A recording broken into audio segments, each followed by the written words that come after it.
नाज़रीन, हिंगोर जा भरिसां गाद शरीफ़ में 6 मुहर्रम अल हराम के सिलसिले में मरकज़ी इमाम बारगाह में खुंबे जो मातम कढी जुलूस कढियो वियो। इन हवाले से रिपोर्ट कर रहा है सिकंदर अली तुनियो।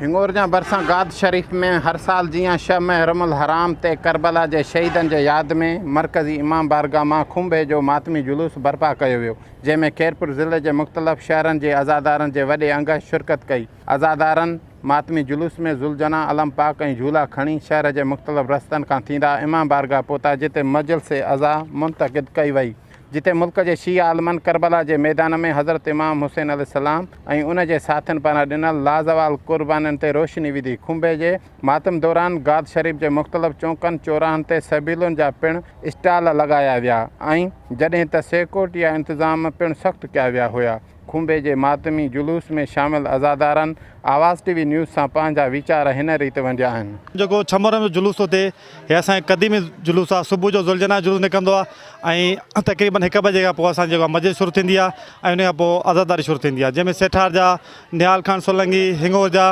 ऐं जेको आहे ॿियो जेको आसपास जो साईंदास सोलंकी आहे, ॿियूं जेके आसपास जूं तंज़ीमूं आहिनि उहे ईंदियूं आहिनि। आज़ादारी थींदी आहे ऐं शाम जो ज़ंजीर वग़ैरह थींदी आहे ऐं 10 मुहर्रम ताईं असां जेको जुलूस आहे इहो हलंदो आहे। पहिरियों नगर न्याज़ हलंदो आहे, उन खां बाद में जेको मजलिस अज़ा सॼो ॾींहुं शुरू थींदी आहे ऐं सॼो ॾींहुं न्याज़ बि हलंदो आहे ऐं अल्हम्दुलिल्लाह इंतज़ामिया जा बहितरीन जेका आहिनि सरअंजाम आहिनि ऐं SHO साहब बि पाण आहे, पुलिस जा बि इंतज़ामिया बि सभु पुलिस बि आहे ऐं अल्हम्दुलिल्लाह असांजी पंहिंजी स्काउट बि आहे। असां बि जेको उनखे सरअंजाम ॾियूं था पिया ऐं अल्हम्दुलिल्लाह जेको मौला जा आज़ादार इलाही बर पासे वारा अचनि था पिया।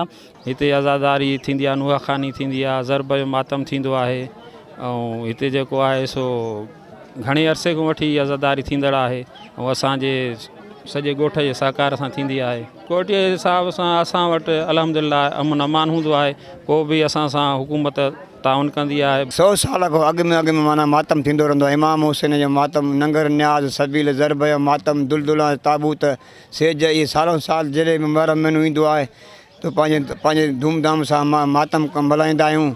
हे वेंदे 14 तारीख़ तो जुलूस हलंदो आहे, सिक्योरिटी सां साण हूंदी आहे।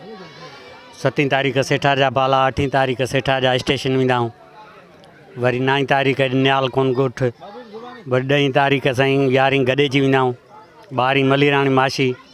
हे 14 असां 15 तो सिक्योरिटी गॾु हूंदी आहे। चाकूअ जो मातम, ज़रब जो मातम, खंजर जो मातम थींदो आहे। साईं पुराणो क़दीमी हिते खुंबे जो मातम थींदो आहे, तमामु काफ़ी एहलकार तैनात आहिनि, मूं समेत, मां पाण ख़ुदि आहियां ऐं उनखां अलावा बि जेकॾहिं का ज़रूरत पइजी वेंदी त ॿिया एहलकार बि असांजे रिज़र्व प्लाटून्स बि मौजूदु आहिनि।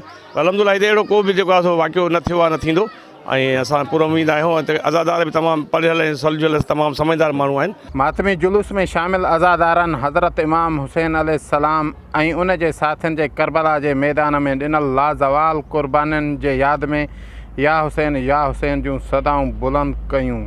कैमरामैन हक नवाज़ सोलंकी सां गॾु सिकंदर अली तुनियो, आवाज़ टीवी न्यूज़, हिंगोर जा।